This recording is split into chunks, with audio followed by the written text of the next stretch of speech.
সুন্দর লাগছে।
বুঝতে পারছিস রে?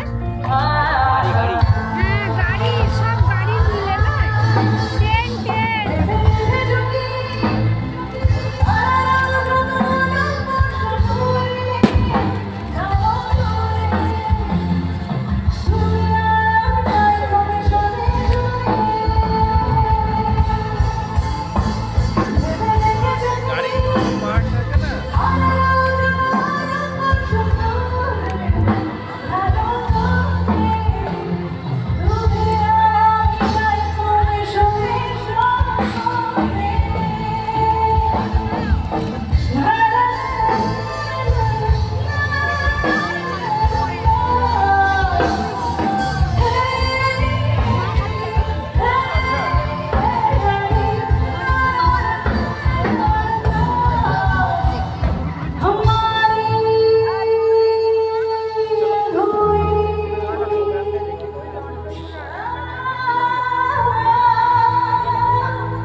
পরের গানে যাওয়ার আগে আমি আজকে আমাদের এত সুন্দর একটা অনুষ্ঠান হচ্ছে, প্রথমে তো বলি feeling wonderful, really it is our pleasure to be here to perform in front of this lovely people over there. দারুণ লাগছে, সত্যি ভীষণ ভালো লাগছে। we are super excited, আজকে আমরা সবাই ভীষণ এক্সাইটেড আপনাদের সামনে পারফর্ম করতে এসে। অ্যান্ড আজকে যার জন্য আসা সুদীপ চ্যাটার্জি, আমাদের সুদীপ চ্যাটার্জির জন্য একটা জোরে হাতে তালি হোক সবাই মিলে।